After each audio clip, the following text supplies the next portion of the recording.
Alright, welcome back everybody. Today I have a great episode for you all, so just sit back, relax and enjoy. When I first logged into the game, I was quickly approached by these new players who I'd never met before, and they were all using the in-game voice chat. And immediately I got a little bit stressed because I had not set up my voice chat at all. So I couldn't communicate with them properly. I had to be like typing in the chat, and you know, I'm not a very fast typer. So it was not ideal. I was frantically sorting a bunch of things out, trying to get it to work, but eventually I did get there. Now in this episode, there are going to be three main people I'm going to introduce you to, and Goose is the first one of these people. You'll see later in the episode, but Goose takes on the role of teacher or sensei to me, and he shows me how a lot of things work, a lot of technical things, so he's quite helpful, but he's also a great guy. Goose told me he was gonna trade me a Pokemon that could fly, because in this game you can ride around on flying Pokemons and it makes exploring a lot more easy. So I was very happy to hear that, and I was up for the trade. So we teleported back to spawn, and we got the ball rolling on that one straight away. To Goose I traded my Ghastly, and in return I got a Noivern, which allowed me to fly around the place and explore, and it was just generally going to be a big help for travel. After all these trades, I just kind of hanged around spawn a little bit, just started chatting to them all, you know, asking questions about the server, this, that and the other. Yeah, not too much crazy stuff happened.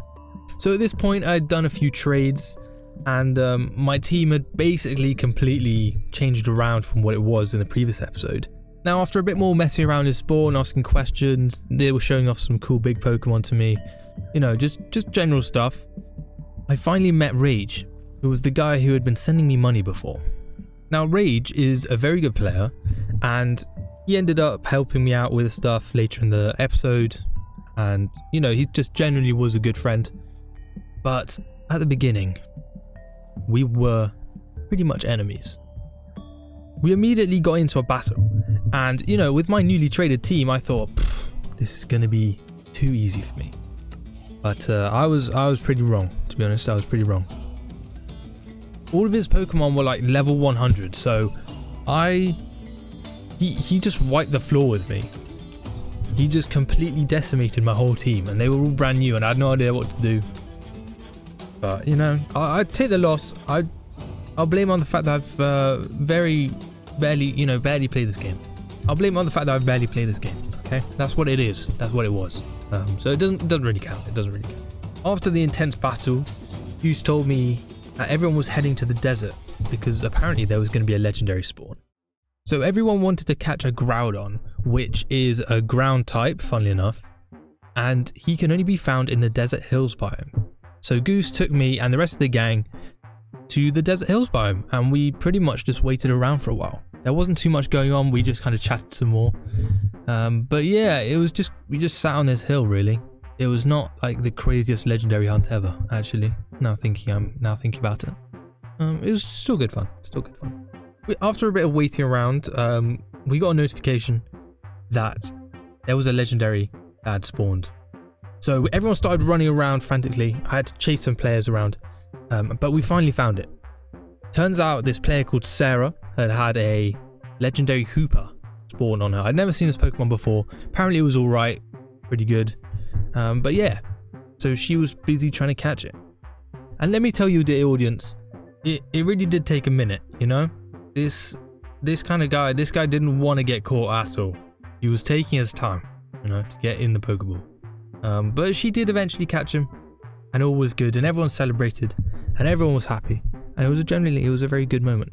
Everyone was happy with that. After all the excitement of catching the legendary, Goose invited to show me around his neighborhood and his house. And I had nothing else going on, so I said, you know what? That'd be pretty cool. Let's do that. Why not? Goose lives in a neighborhood called Castellana, which is one of the more wealthy areas on the server, I guess. One of the more wealthy neighborhoods. So it turns out the story goes that a lot of the early players to the server when it first opened, they all settled around Castellana. And then because over time people have stopped playing, a lot of the houses here in this area are kind of abandoned. So you still get like Goose, I think Rage has a house around there as well. and they all obviously play, but there are so many houses that just stand empty because their players haven't been on for a while. And all the new players that join kind of regularly and play regularly, they all settle in different areas and kind of find different places to hang out. Like me, I obviously live on like a riverbank by myself. But anyway, we'll move on. Anyway, after looking around for a while and admiring the cool, old houses, we finally got to Goose's house, or, his outline of a house, I guess it was. Basically, it was not finished, as you can see. It was pretty bare bones. It was just like the scaffolding had been put in.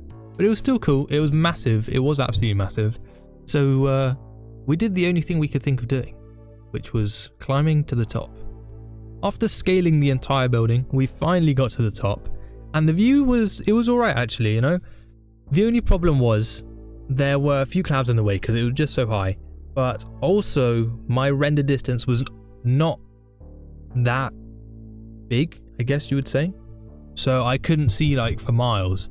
I had to look down. I could see the immediate, underneath bit, but maybe one day when he finishes the house, I will come back. I'll put my render distance up to full, and I'll give you guys an amazing view while my computer burns. So, but we'll see. He has to finish the house first. Now, I was about to head back down the sensible way, of course, but I wanted to get one more look down the side of the building. So I kind of walked up to the edge, and I'm not gonna lie, I accidentally slipped. It was a bit of a blunder, but luckily, I fell right into a puddle of water at the bottom. So I was safe. My life was saved. Rage then turned up, and he offered to show us around his house, which was a very generous offer, and we both accepted. There was not much else going on, had no other plans, and I thought this would be cool for the video because all the houses so far had been pretty nice. Rage ended up taking us to this water temple, and it's not even underwater anymore. It's all completely drained, as you can see. I mean, this place is massive. I've only ever seen this in pictures and screenshots, but never in the actual game itself. So this was pretty cool. We were in the middle of nowhere, but this water temple was all dried up, and it was pretty cool just to walk around and see. There wasn't too much going on. There are a few Pokemon here and there, but Rage said this was more for kind of aesthetics and to kind of show off more than anything. It was not very practical. As you can see, when you walk inside, it's all pitch black, so you can't really get much done there, but it was still really cool to see, absolutely. Rage then offered to show us his other house, which I was expecting to be a bit more practical, perhaps, where full of chests and items and all this kind of stuff, but it was actually not at all what I expected. It was pretty cool though. It was pretty cool. As you can see, he took us straight to this Japanese styled tall, I don't know what you call it, maybe is it a temple or maybe it's just a tall house, I don't know, but it seemed kind of Japanese, maybe Asian inspired, with the cherry blossom trees. There was a nice little atmosphere going on. It was very cool from the outside, very technically well built, but when you got inside, you realized there was one fundamental flaw with the place. There's one thing that stood out. And that was the fact that 90% of the building is literally staircase. I mean, it's almost all just staircase. There's not very much space going on for anything else. I mean, there were no chests in this one at all. I mean, at least in the water temple, there were chests so you could store stuff and maybe craft whatever. But in this one, there was niche, literally empty. I mean, it was staircase and doors that would lead to one block balconies. I mean, it looked amazing. It was visually stunning. However, on the practical scale, it's a 0. But it was, for the purpose of looking cool, it's a 10 out of 10. Very cool. Very cool. Finally, Rage decided to show us his work in progress house. So his third house, which was kind of astounding to me, considering I had a shack on the riverbank. But yeah, apparently he was working on this third house, so he took us to see it. Now, Rage's third house was this kind of Greek, Roman, old school temple, which was really cool. It had the braziers, it had the columns. It was kind of empty, but that's because it was work in progress. And you know, you can tell from all the other houses that he built that this one's going to be good. It's going to be nice. It's looking good already. But he was telling me this is going to be a more practical house. So this is where he's going to have his chest full of items, where he's going to craft things, where he's going to do his little bits and bobs, you know. His daily life is it's going to run from here. But it still needs to be built. So I will give you an update in a future episode when the house is completed, when the temple is completed. But yeah, it was pretty cool for now. Both Goose and Rage had some pretty outstanding houses that put me to shame, 100%. I mean, they hadn't, only Goose had seen my house, but I didn't really want to show Rage because it was slightly embarrassing, or it is slightly embarrassing, you know. Now at this point, it was time for another legendary spawn. So, Goose gathered us together and we met up with the squad from earlier. And we met in this kind of normal hills biome, I guess. It was not like a special biome, it was just kind of a normal hills area. And we were all waiting for the thing to happen. I didn't really pay too much attention because I wasn't expecting anything to happen. But the legendary spawned on me. I'm not going to lie to you. This was pretty cool. A legendary Jirachi, which is like a star looking Pokemon. He spawned on me. So I had to find him first. And then I had to throw a ton of Pokeballs at this guy. Tons. Just, you know, all of them. So I was there for a few minutes, just, you know, hurling balls at this guy. Didn't want to get in them. In the end, I'm not going to lie to you, I kind of got fed up with this guy. You know, I got sick of him a little bit. So I took out my Master Ball. And he stood no chance. He just absolutely stood no chance. So yeah, I caught this guy. He was pretty cool. He's tiny, absolutely minuscule, but he was level 70, quite powerful. I put him in my number 1 slot, and I was chuffed. I was happy with myself. Now it turns out a lot of people wanted this Pokemon because apparently you can use him to get an even rarer legendary Pokemon that no one had at the time on this server. So I was getting offers left, right, and center for this Pokemon, like, oh, I'll trade you this for this, no. And you know, I don't really know Pokemon too well, so I didn't really have an idea what was going on. They were offering me other legendaries and I didn't know what it was. Basically, I was inundated with offers. A lot of chit chat going on, a lot of trying to convince me to do this and that. And in the end, I kept the Jirachi for now because I thought, you know what, when I know a bit more about the game, what's going on, I can trade him later if I want to, or I just keep him, you know. He is mine at the end of the day. I did catch him. So yeah, for now, he's staying on the team, but I might trade him up. We never know. He's a free agent, you know. Might trade him for picks. Who knows? Now, after all this excitement, I decided to take it down a notch. We were going to do something a bit more relaxing. So I voted for the server, which is something you can do apparently, and you get rewarded every time you vote for the server. So you can do it twice a day, I think. And I got some star keys, and you can use these star keys, as you see, to open some chests, so you get some cool items out of it. I opened 2 chests, and both times I got some candies, which you can use to level up your Pokemon, which are pretty useful because currently my team is a little bit of a shambles. It's kind of all over the shop. I've got some really high, like level 95 Pokemon, and then I have my Tepig and Larvitar, which you know, we don't really talk about those because they're so low level. But yeah, we need to even out, which was kind of the goal. But this was good. This was going to help us do that. After that, I decided that I had to overcome an obstacle. No, enough relaxing, opening chests and getting candies and all this kind of stuff. Yeah, we were going to do something exciting. We were going to go and battle my arch nemesis.